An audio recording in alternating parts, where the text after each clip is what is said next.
On a une stratégie, et même des stratégies. Mais ça, c'est j'allais dire, interne. Et les Camerounais, et même vous, la presse, vous découvrirez cette stratégie ou ces stratégies au fur et à mesure que nous allons les déployer. D'ailleurs, la stratégie, on la comprend bien après vous. Seul celui qui est maître de la stratégie la connaît. Et la met en œuvre avant, et la comprend avant. Parce que seul lui connaît la stratégie. Et les autres comprennent la stratégie. Ils disent, ah oui, après analyse, ah non, c'est comme ça, voilà comment il a opéré. Oui, c'est comme ça. Une stratégie doit se découvrir après par les observateurs. Donc seul l'acteur du jeu doit connaître sa stratégie. Nous avons une stratégie, croyez-moi, nous ne pouvons pas prétendre compétir dans une compétition aussi importante que celle-là sans stratégie. Si nous en avions une en 2018, à plus forte raison en 2027. Permettez-moi de ne pas en dire davantage sur notre stratégie. Afrique en éveil me demande si je suis sûr qu'il y aura élection présidentielle au Cameroun cette année. C'est une question très intéressante. On peut y répondre de deux manières. La première, c'est de dire, moi, je ne lis pas dans une boule de cristal. Donc, je ne peux pas vous répondre. Tout ce qui est inscrit dans le futur, l'avenir, et le futur, c'est dans la minute qui suit, comme dans le jour qui suit, ou les semaines, ou les mois qui suivent. Donc, comment puis-je... je ne suis pas extrait d'ici. Donc, on peut répondre, on peut faire ce genre de réponse. Mais on peut aussi exercer son esprit d'analyse et dire il n'y a aucune raison pour moi pour qu'il n'y ait pas d'élection présidentielle en 2018. Je vais vous expliquer pourquoi. En 2025. En 2025. Il se peut que certains essayent de faire de leur mieux pour qu'il n'y ait pas d'élection au Cameroun en 2018. En 2025. Mais ils vont faire quoi? Parce que, vous voyez, nous sommes devant une situation où, comme vous le dites, si le président de la République, en fonction, est dans l'incapacité de convoquer le corps électoral, la Constitution prévoit ce qu'il faut faire. Donc, on va constater la vacance. Vous comprenez ce que je dis? Et quand on constate la vacance, la Constitution fixe le délai pour l'organisation de la nouvelle élection. Donc, si la présidence de la République est vacante, on va dire il faut que le président du Conseil du Sénat assure la vacance, et la Constitution dit qu'il a 4 mois au maximum, 4 mois pour organiser de nouvelles élections. Donc je ne vois pas pourquoi. Sauf si on attend le mois d'octobre. Mais on ne peut pas attendre le mois d'octobre parce que le président de la République est obligé de convoquer les élections combien? 3 mois avant la date des élections.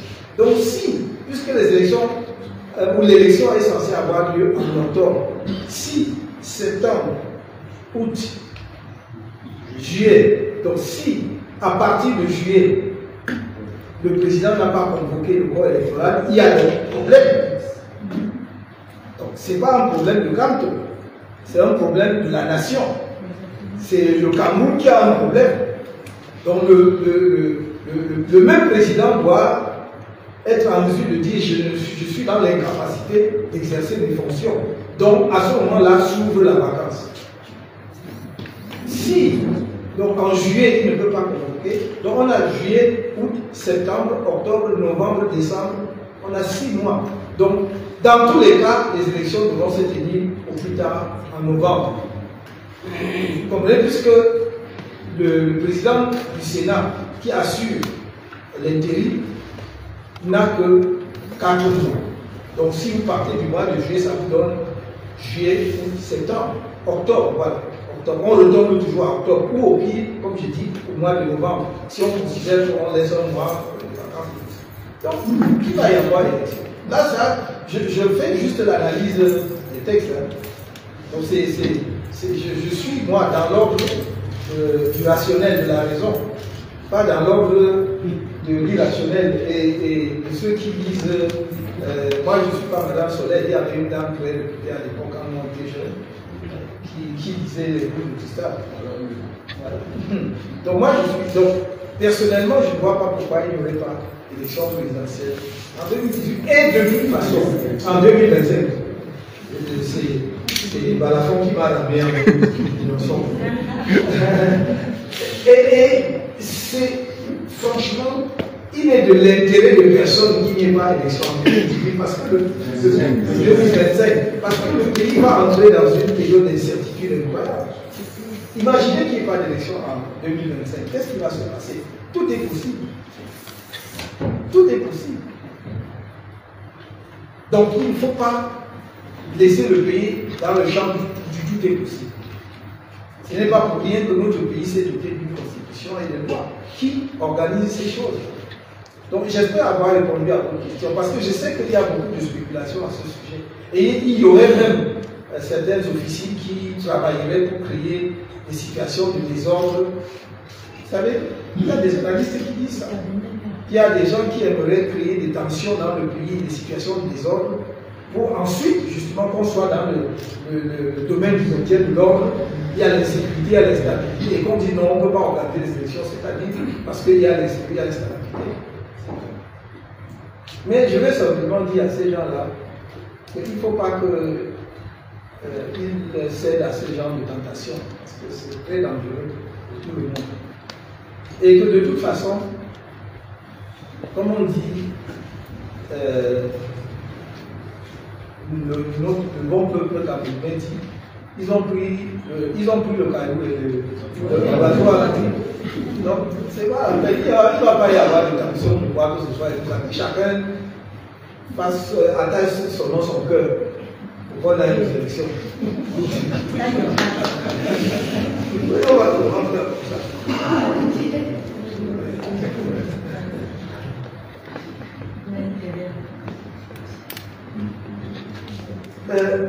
Le site Maraba me demande qu'en sera-t-il si le Conseil constitutionnel ne tranche pas en notre faveur à l'issue de l'examen de la requête dont le MRC l'a saisi. C'est une question.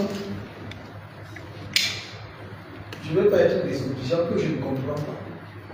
Parce que quand vous saisissez une juridiction, vous devez toujours vous attendre à une décision dans un sens ou dans un autre. Si vous saisissiez une juridiction avec la certitude du résultat, on ne saisirait même plus la juridiction, parce que le résultat est... Donc le juge est là pour juger. C'est à vous de fournir les arguments les plus pertinents et les plus convaincants.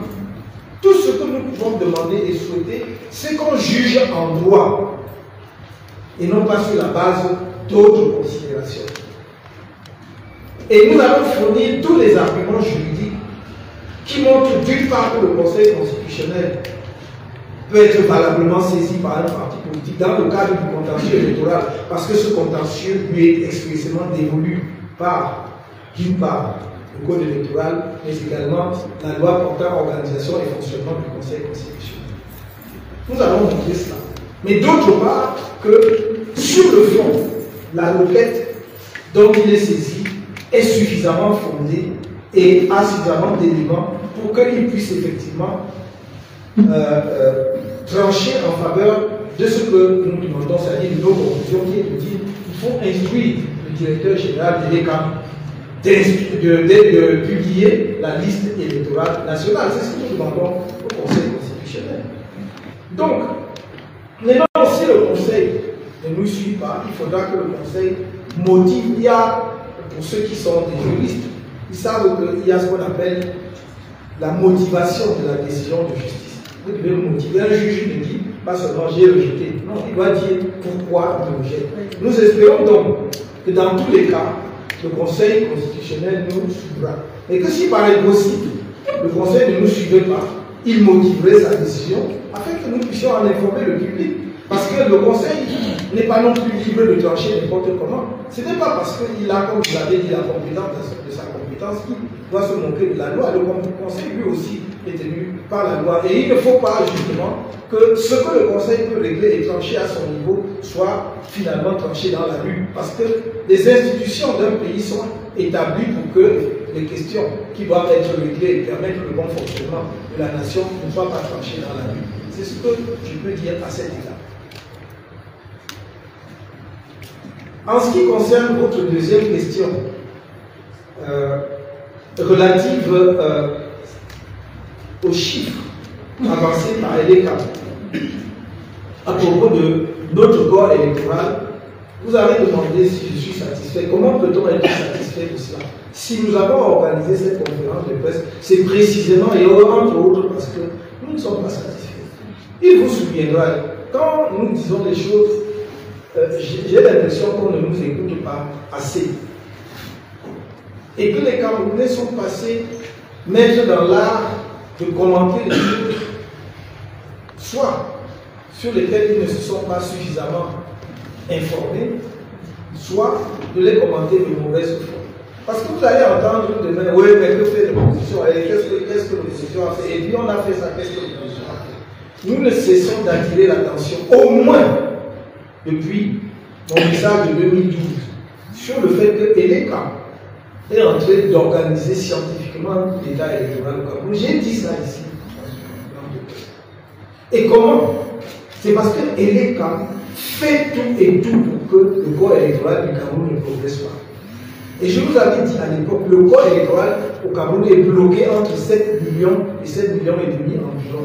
Et non, on l'a dit à peu près 7 millions 800 000, parce que c'était tellement flagrant qu'ils ne pouvaient pas faire autrement. Mais vous voyez bien que, après nous avoir annoncé et attiré justement la joie des Camerounais, qu'on a atteint 8 115 000 inscrits au cours de l'année 2024, et les Camerounais dit, après toilettage, on est tombé à 7 845 622.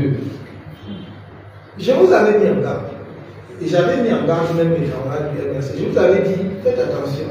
Quand les gens s'enthousiasmaient, quand il a annoncé 8 115 000, ils sont tous là. Je leur avais dit, après le toilettage, ça va tomber en dessous de 8 000. Ce n'est pas dans une boule de cristal, c'est l'analyse. Pourquoi je l'avais dit? Et j'avais attiré votre attention au bout de la presse là-dessus. C'est que, souvenez-vous qu'en mars 2024, quand il y a l'engouement des Camerounais pour aller s'inscrire sur les listes électorales, que dit le directeur général dans une vidéo qui existe? Il dit, oh ouais, mais bon, ça ne sert à rien de s'emballer parce qu'on peut toujours avoir 200 000 inscrits, mais après toilettage, il n'en reste que 50 000. Il avait dit, vous écoutez comme des sourds, mais moi j'écoute comme quelqu'un qui écoute. Et j'ai dit, on ne dit pas ça au hasard et on ne dit pas ça pour rien. Il a annoncé la problème. Il ne nous expliquait pas pourquoi vous pouvez avoir 200 000 inscrits et après toilettage, il n'en reste que 50 000. Or, qu'est-ce qu'il nous a fait? Dans un premier temps, il a dit on élimine 120 000 pour cause d'empreinte digitale, pour défaut d'empreinte digitale. Nous avons montré le ridicule de l'argument. Et nous avions pensé que, en interpellant le Conseil électoral avait effectivement fait son travail. En instruisant le directeur général de l'ECAM de ne pas rendre notre pays ridicule avec de tels arguments. C'est pourquoi, justement, il y a eu cette sortie où on disait on va rétablir les 120 000. Parce qu'on a demandé, mais 120 000, et on nous a dit quoi? Que c'est parce que les empreintes digitales s'effacent les agriculteurs. Les planteurs. J'ai dit à Yaoundé, ici à Yaoundé, l'arrondissement qui a eu le plus grand nombre d'empreintes de personnes rejetées pour empreintes digitales, c'est Yaoundé 5. J'ai dit, allez me montrer les plantations. Les planteurs, ça arrive les planteurs. Il faut qu'on arrête un peu de ridiculiser notre pays. N'est-ce pas? Nous devenons la risée de tout le monde en Afrique et peut-être dans le monde. Ce n'est pas normal qu'on fasse ça. Avec un peuple aussi talentueux et respecté par ailleurs. On donne l'impression que nous sommes capables de faire ce qu'aucun pays ne peut faire au monde. Dans le pays, bien entendu, si c'était justement pour la grandeur du pays, pour le beau rang, je serais le premier à applaudir, mais ça c'est indigne de notre pays. Donc, on nous annonce qu'on va les rétablir. Mais voici qu'après Toilettage, c'est plus 120 000, c'est 270 000 qui sont exclus. Et on nous parle de blanc, on nous parle de ceci. Et il y a toujours des gens qu'on avait exclus pour empreinte digitale qui n'ont pas été rétablis. Donc, je ne peux pas être satisfait. Et c'est pour cela que je voudrais saisir chaque occasion pour sensibiliser le Conseil électoral sur son rôle. Le Conseil électoral est l'organe principal de l'ECAM. Ce n'est pas le directeur général. Et le Conseil électoral est chargé de veiller à la régularité de ces opérations. Il est en quelque sorte, entre guillemets, le premier juge en la matière. Et il ne faut pas que le Conseil électoral se réfugie derrière le fait que l'ECAM ou bien le directeur général. C'est le Conseil électoral. Et nous avions, quand les choses vont dans le bon sens, nous le disons et nous félicitons. Souvenez-vous, lors de ma conférence de presse ici, après la sortie du directeur général de l'ECAM, qui avait dit qu'on va rétablir les 120 000, j'ai félicité. Et j'ai dit que l'ECAM, ce que l'ECAM vient de faire, va dans le bon sens. Si on continue comme ça, effectivement, il n'y a pas de raison que nous n'ayons pas d'élection apaisée dans notre pays. Nous l'avons dit. Mais on nous a tourné en bourrique, on nous a regardé droit dans les yeux, on nous a menti. Et l'ECAM s'est moqué de nous, le directeur général de l'ECAM s'est moqué de nous. Et j'interpelle à nouveau le Conseil électoral. Ils sont quand même tous, même si c'est au Cameroun, on brandit le décret, ils sont quand même tous nommés par décret. Je ne dois pas imaginer que le décret du directeur général de l'ECAM porte 2 signatures ou bien pèse plus que celui qui nomme les membres du Conseil électoral. Je ne peux pas imaginer que le président du Conseil électoral soit là comme un faire-valoir, comme un pot de fleurs. Il doit pouvoir dire, et si ça ne marche pas, il doit rendre compte. Pas seulement à celui qui les nomme. Celui qui les nomme a le pouvoir de nomination, mais une fois qu'il les nomme, il n'a plus de pouvoir sur eux. Il faut que l'ECAM se souvienne de cela. Et l'ECAM, c'est la loi qui le dit, est un organe indépendant. C'est la loi votée par l'Assemblée nationale du Cameroun. Et l'ECAM n'est pas sous l'autorité du président de la République, encore moins sous la tutelle du ministre de l'administration territoriale. Et l'ECAM est un organe indépendant. Et que l'ECAM cesse de faire comme un petit enfant, un petit chiot, oh non, il faut aller rendre compte. Et l'ECAM, si vous ne pouvez pas assumer votre indépendance, dites-le au peuple camerounais. Et à ce moment-là, nous avancerons en sachant ce qui nous attend. Mais on ne peut pas avoir créé un organe indépendant pour gérer les élections au Cameroun. Et cet organe donne l'impression en permanence qu'il n'arrive pas. Il n'arrive pas parce que chaque fois qu'il pose un acte, il regarde du côté du président de la Cour et qu'est-ce que le président va penser. Quand même. Si vous pensez plus au décret qui vous a nommé, jusqu'à la mission qui vous est dévolue, en réalité, vous choisissez votre camp. Vous choisissez le camp de celui qui vous a nommé contre le camp du peuple camerounais qui attend effectivement que vous fassiez correctement votre travail pour que nous ayons des élections apaisées au Cameroun. Donc il faut que ce soit clair. Ce que je dis là est dans la loi. Et il n'y a aucune outrance à dire cela.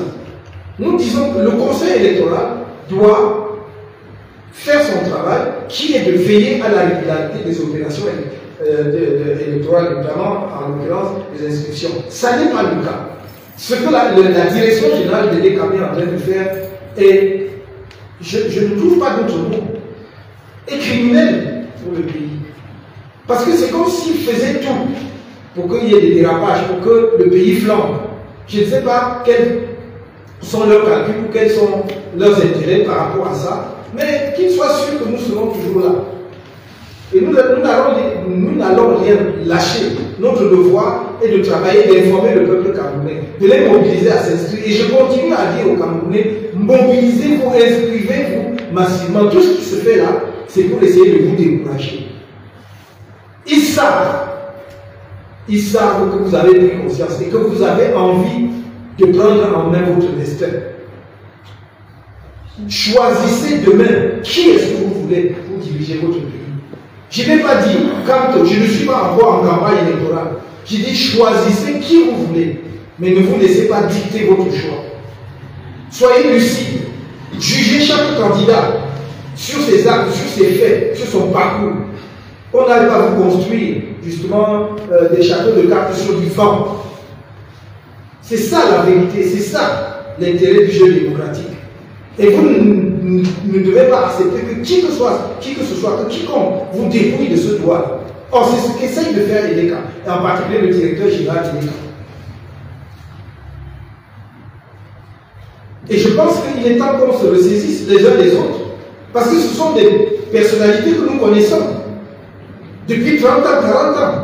Il ne faut pas qu'ils croient qu'ils sont plus malins, plus, comment dirais-je, soucieux du devenir du Cameroun apaisé que nous. Non, il faut qu'ils cessent ça. Il faut que ça s'arrête. Et je dis, je répète, si l'État ne peut pas assumer les missions qui lui sont dévolues par la loi, par le législateur, donc par le peuple camerounais, parce que le Parlement agit au nom du peuple camerounais. Les députés agissent au nom du peuple camerounais, ils sont les représentants du peuple camerounais. Donc si l'État ne peut pas assumer cette mission, les membres de l'État doivent avoir le courage de dire aux Camerounais, nous ne pouvons pas.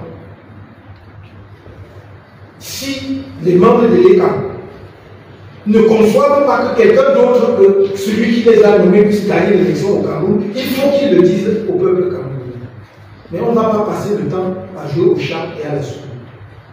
J'exhorte les Camerounais à s'inscrire massivement, à rester vigilants. C'est la voie la plus sûre d'obtenir le changement sans tout casser dans notre pays. Parce que je ne voudrais pas que nous passions 10 ou 20 ans à reconstruire ce que nous aurons détruit nous-mêmes pour retrouver le niveau où nous étions. Nous devons partir de ce qui existe, des fondations qui existent, pour aller toujours plus loin. C'est ça le sens de la démarche du NS. Mais ce n'est pas un discours de faiblesse. Si certains pensent cela, ils se trompent. Je dis et je le redis. Toute personne, toute organisation, tout peuple qui est placé dans une situation de légitime défense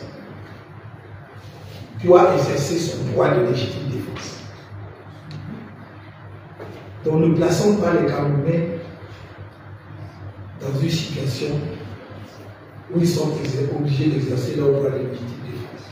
Parce que les lois et les institutions du pays nous permettent de gérer notre pays et de faire que les choses avancent dans la paix. Mais si on devait nous contraindre à quelque forme de combat que ce soit, nous serons de ce combat.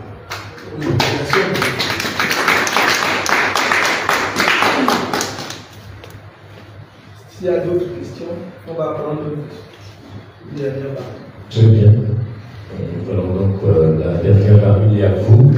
Qui d'autre? Oui. Je crois que c'est bon. Okay, thank you, President Kabin here. My name is Kaisen Chia. I work for Canada. I will maybe limit myself to the subject of the day. To say, despite the irregularities that you enumerated as concerns the voters' registration process, we saw a heavy mobilization from the CRM in 2024.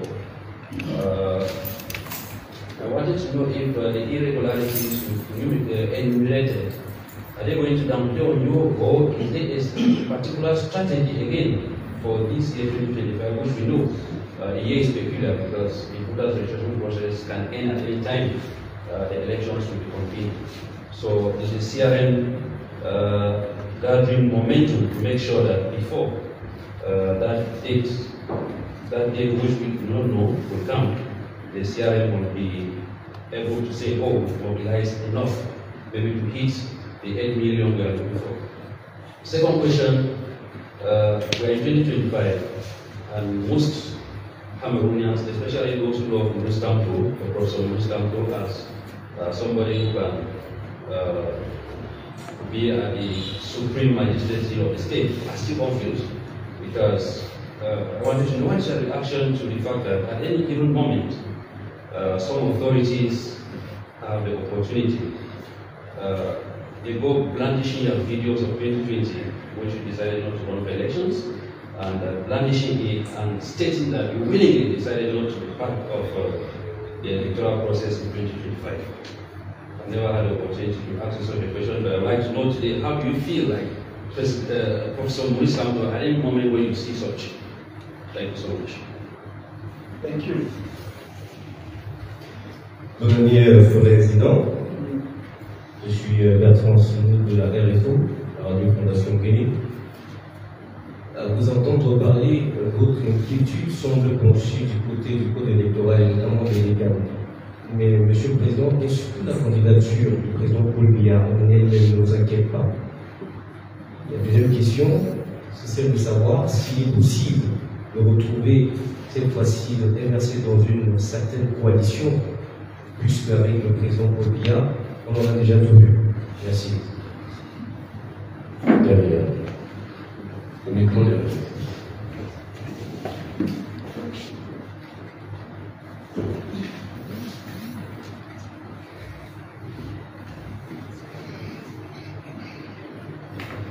Thank you very much. Happy New Year, Mr. President, and to ESCO.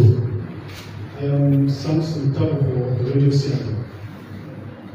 Mr. President, you know 2025 is a very busy and very crucial year in Cameroon. We want to find out how ready is the Cameroon Resistance movement. You know that for the past years, the activities of the party have been banned in most of the places. That makes it difficult for them to expand, to get new militants, because people are scared away. Each time you want to organize a party rally, the government is, can I say, the government will not accept. So what are you doing to see that many people get into the fold in 2025? And that life, one was expecting that the enthusiasm we saw last year, where the militants were all over the place, galvanizing Cameroon to register. But by now, we should have started galvanizing Cameroonians to go register massively. And the last one is, you always say, vote and control your vote. How ready is the CIF to control the vote in October? Do you have enough polling agents who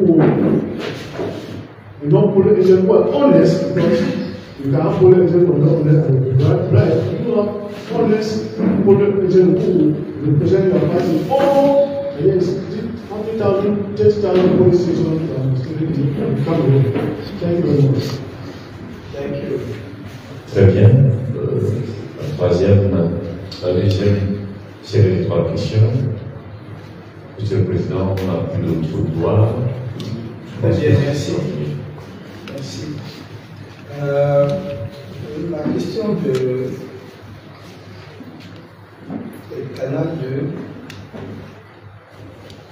Yes, you would like to know if, despite the irregularities, we will be ready if the presidential election was to be convened right now or at any other moment or any other time. In any case, by October 2025. My answer will be very simple. It is not in 2024, nor in 2025, not even not in 2023, not even to talk of 2025, that CRM is preparing itself to compete in that election. So when you know that there is a competition ahead of you, and especially in a country like ours, where you do not master the agenda, and that elections indeed can be convened at any moment, by one single person who ultimately, master everything. You should be ready at any moment, at any time. And it is our case. Should the election, presidential election, be conveyed today, will be ready to go. So that's my simple answer. And I would not like to speculate on any anticipation or on the head of whoever. I stand, on a legal point of view, and I would like to stay, on that ground.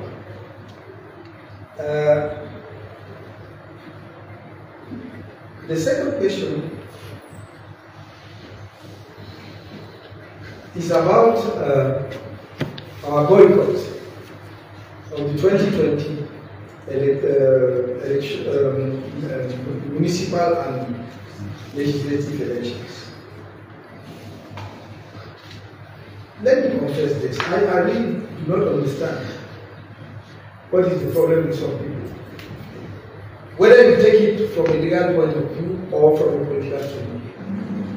From a legal point of view, it's pure nonsense to try to argue that because a political party decided not to take part in some elections, it is not entitled to compete anymore. Should we understand that the CRM is banned as a political party?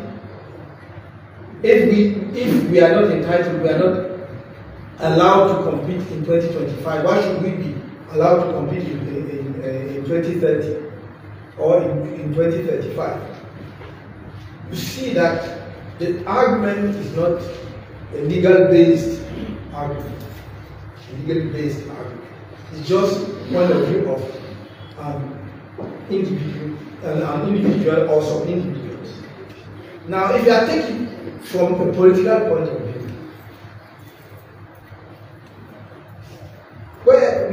let me stay a second on the legal ground again.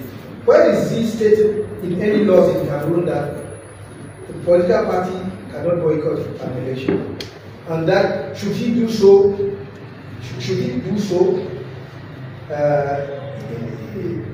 it is not entitled to, or it is not allowed to take part in any other election afterwards. Where is this stated? What is this written? And we are talking of a member of the government waking up one morning and organizing a meeting and stay and remain polite and say things which are just amazing for me. Really. And now if I take it, as we are not, there are so many precedents, including in our own country. SDF, in those days, when SDF was very strong as a political party, decided not to take part to 1992 municipal legislative election. And afterwards, the chairman of SDF took part of the presidential election. And with no problem. So, I don't see from what stand, from what point of view somebody can, just raise that such an argument. Now, if I take it from a political point of view, every political party is free to consider a political situation and take his own decision. And I'm surprised that since 2020, people have been complaining, and not from CRM, surprisingly, because they said that CRM is finished. No militant will remain in the CRM because they did not go to elections. People, their own expectations of their political career is destroyed, and then the militants are there, and the party is growing and growing up more and more every day since then. So now, who are those who are complaining to them? It's people from the CPDM. Are you not surprised by that? Are you not surprised by that?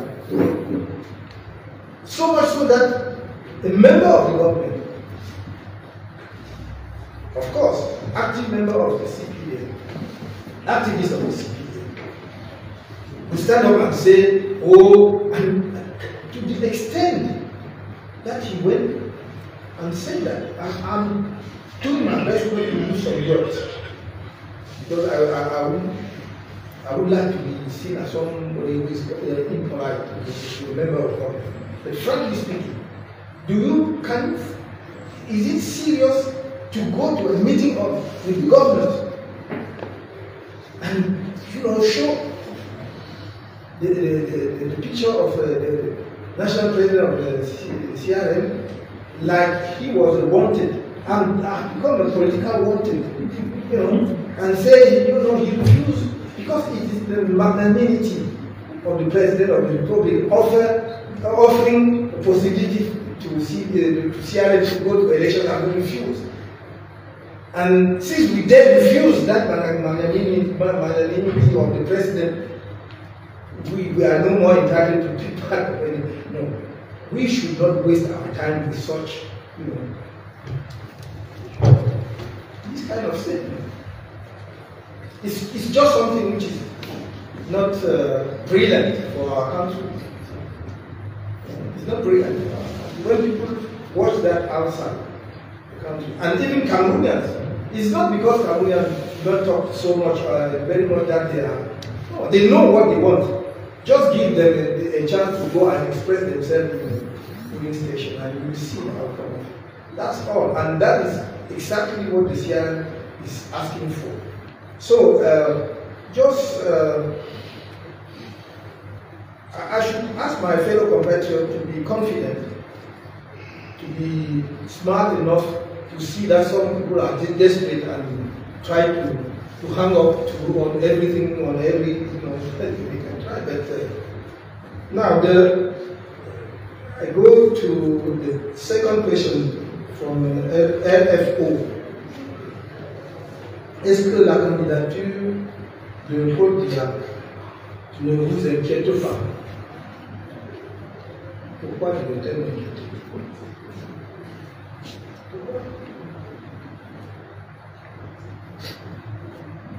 Il est libre, parce que notre constitution, je vous l'avais dit il y a 2 ou 3 ans, quand on l'avait commencé, j'ai dit, il est libre sur le plan juridique.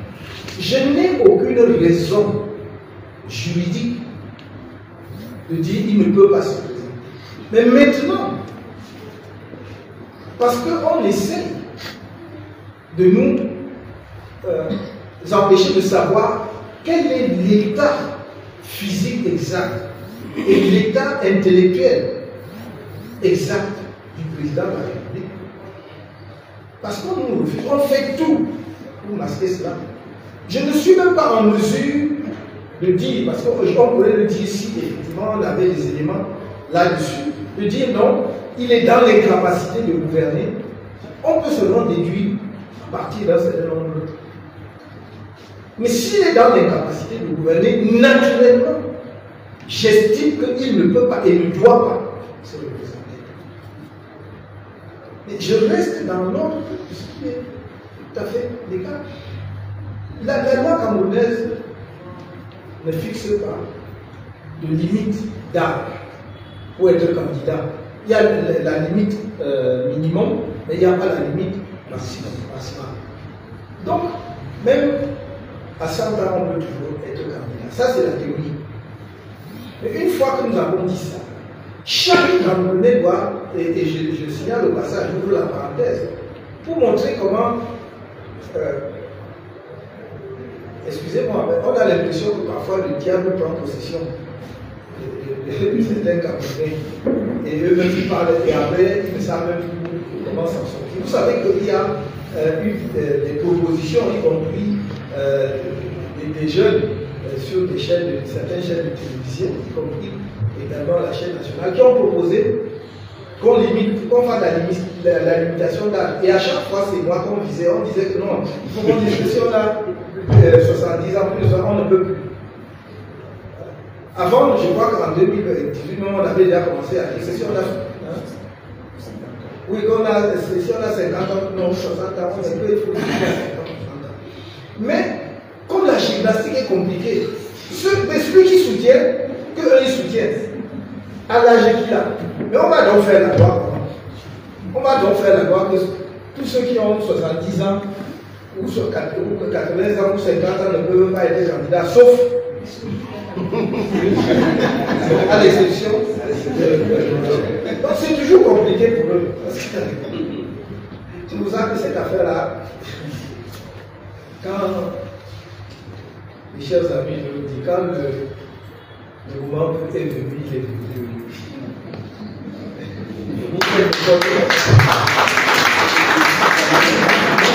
N'importe comment vos pieds restent dans le filet. Ça ne change pas. Vous faites n'importe comment c'est comme. C'est c'est mon bon ami, le général Balsero, qui dit que j'aime bien sa formule-là. C'est pas maintenant que. On nous disait ça quand on était en prison. Il dit que quand le moment du changement est arrivé, même les actes de conservation deviennent des actes de changement. Il faut noter ça, il faut encadrer ça. C'est l'une des plus belles phrases que j'ai lues. On voit plutôt ça. Merci. C'est ça. Il dit quand le changement est inéluctable, merci. Quand le changement est inéluctable, même les actes de conservation deviennent des actes de changement. Donc voilà donc des gens qui veulent limiter l'âge. Mais celui qui soutiennent est plus âgé que tout le monde. On va alors faire quoi? Donc c'est compliqué. Tout ceci pour dire que réellement, nous avons quand même beaucoup d'indices qui montrent que le président de la République en fonction n'a plus toutes les aptitudes, déjà uniquement sur le plan physique, de s'acquitter pleinement de sa fonction. Parce que ce n'est pas une fonction qu'on doit assumer partiellement, on fait un peu et on laisse les autres. Et lui-même nous en avait donné une indication dès 2019, lorsqu'il a signé la délégation permanente de signature au secrétaire général de la présidence de la République. Il venait d'être élu, il n'y avait même pas 3 mois. J'avais écrit, nous étions en prison à ce moment-là, j'avais écrit et on en avait parlé, j'ai dit, mais vous ne voyez pas que le président lui-même dit que, même cette élection-là, j'ai tendance à dire que peut-être qu'on a même présenté sa candidature à son insu. Parce que tu ne peux pas être candidat à une élection, tu dis qu'on t'a élu. Donc nous ne venons même pas sur les conditions de l'élection, mais disons, on dit qu'il est élu, et 3 mois après tu délègues pour quelqu'un. J'ai dit tout, puisque dans le décret de délégation, il n'y a ni limitation d'objet, c'est-à-dire des matières qu'il délègue, ni limitation de durée, donc dans le temps. Donc il avait lui-même.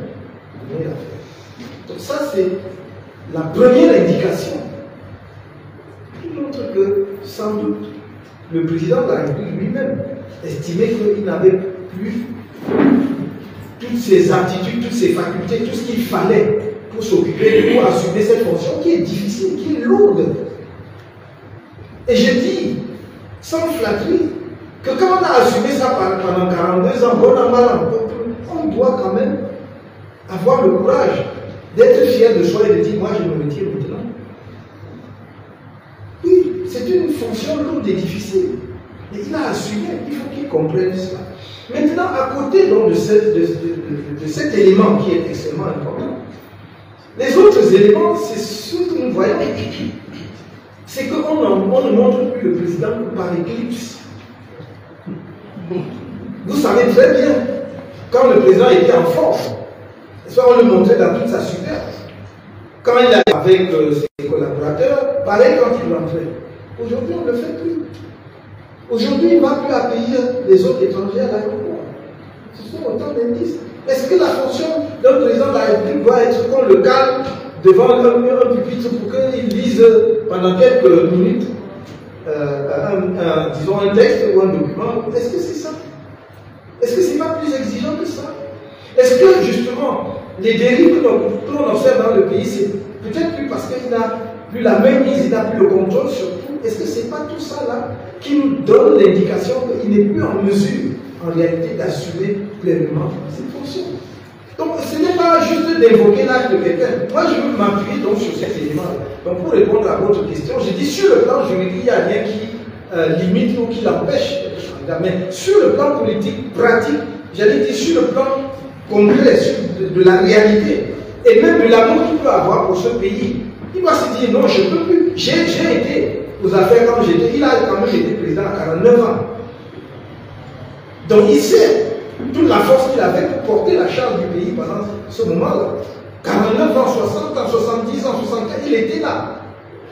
Et maintenant, nous ne sommes que des êtres humains.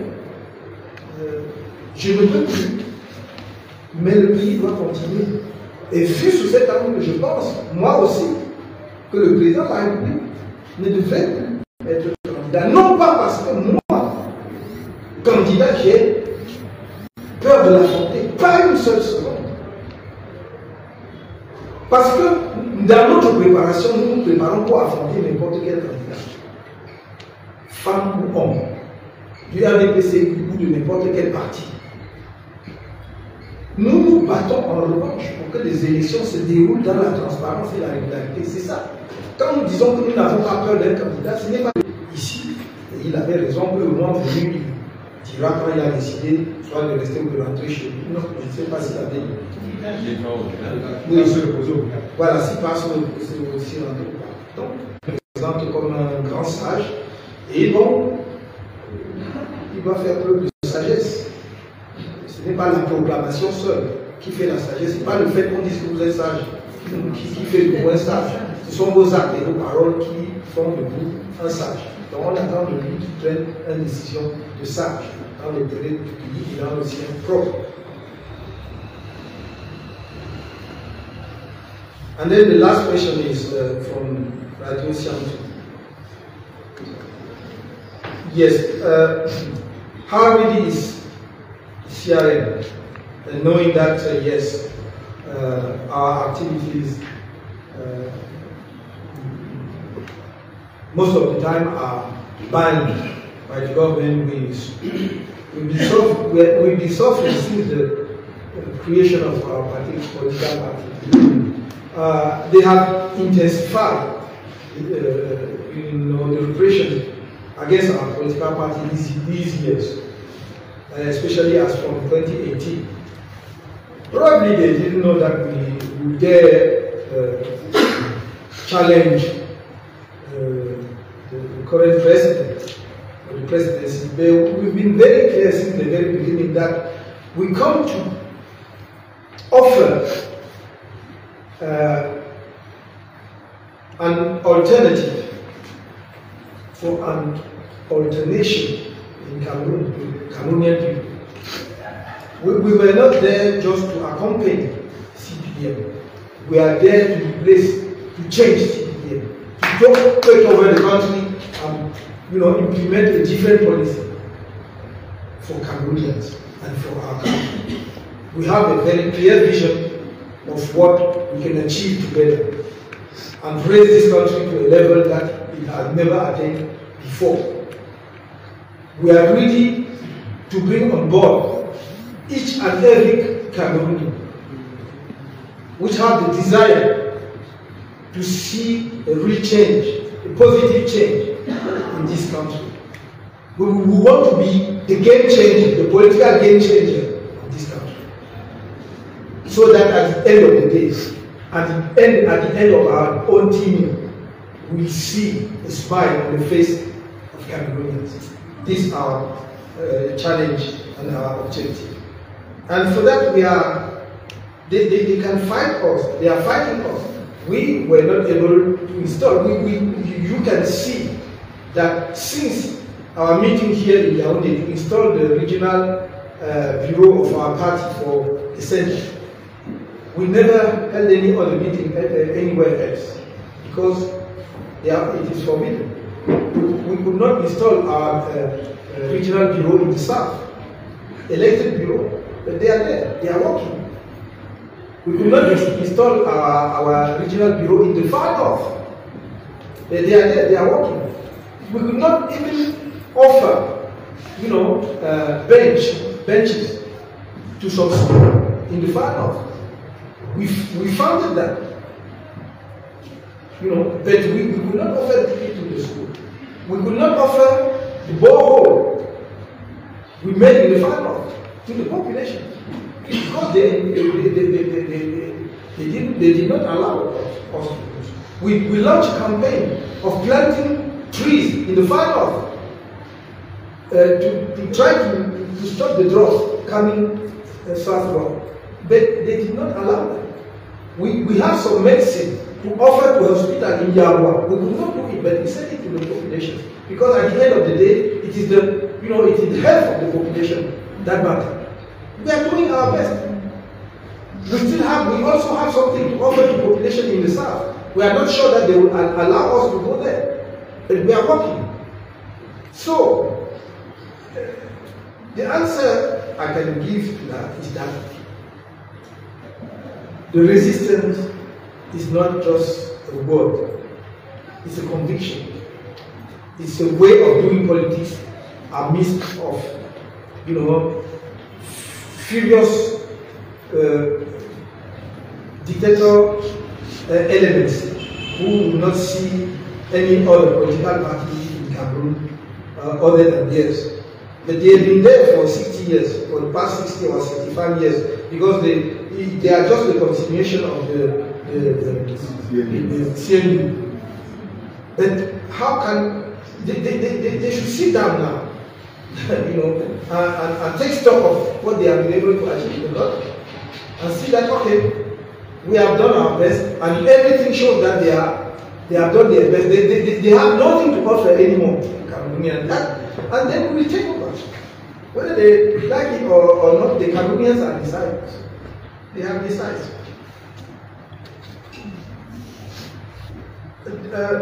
As far as the mobilization of people to register in the electoral roll is concerned, yes, we are going to continue, and we will see people. If they are not already in the ground, on the ground, we will see them in the coming days and weeks, and with the same commitment as we saw in 2024.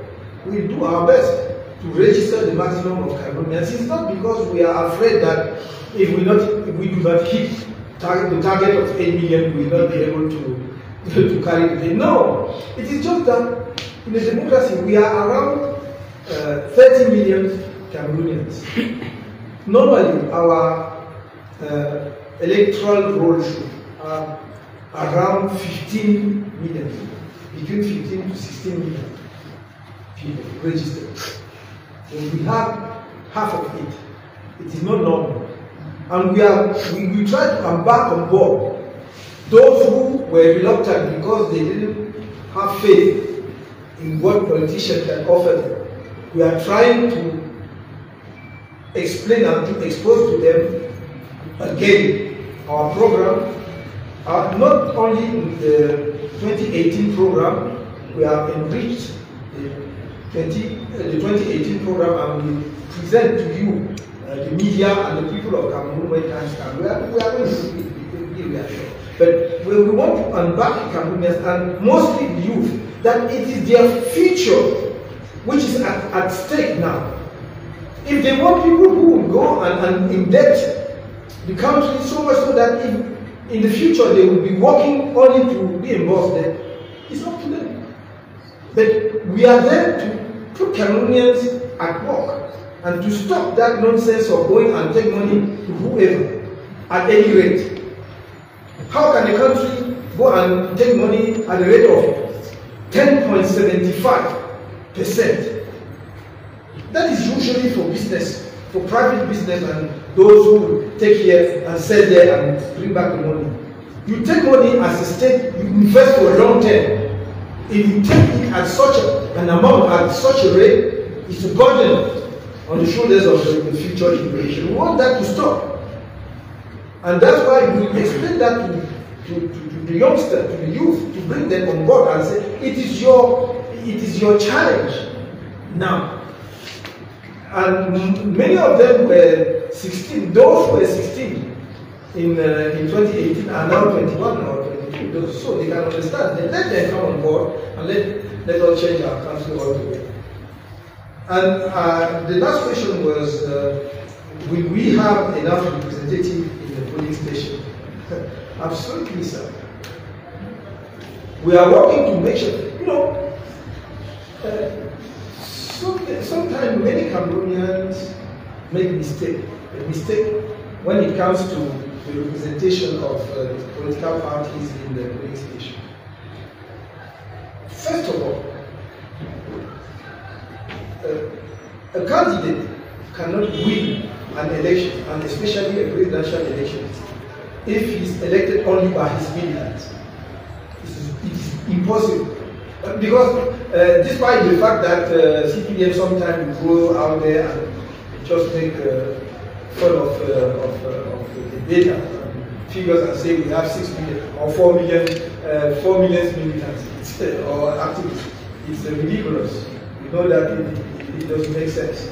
But we know that no political party will have the total number, the amount of militants that can make him win the election. So you need to talk to Cameroonian people in general and not only to your militants. The militants are there precisely to represent you in the polling station. And we have more than enough militants to be in all and every polling station in this country. More than it takes to be present, to be fully represented. So we have no problem with that. If we have some concern about some few areas, the security problem, Northwest, part of Northwest and South. If by then the calm will be back,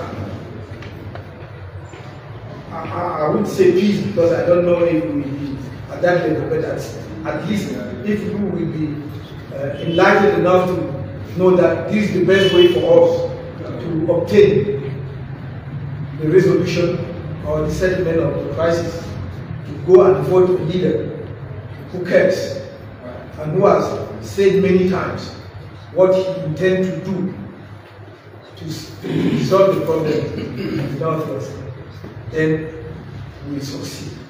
If the calm is back in some areas, then we will campaign there. If the calm is there, we will see our people in the polling station. So we have no problem with presentation in the polling station. With that, I thank you very much. I think we can conclude our press conference with that.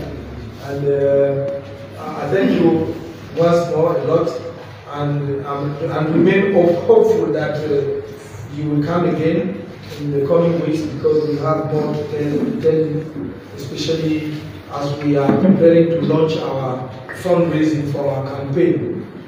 Because we want to launch fundraising so that people should be aware of the fact that you cannot go and carry an electoral competition without money. You need money, you need sufficient money. Very grateful for your attendance to that press conference, and to bring the information all over the country. Thank you very much. Les communications en anglais et en français seront disponibles en version électronique à travers vos WhatsApp, parce qu'on ne peut pas lire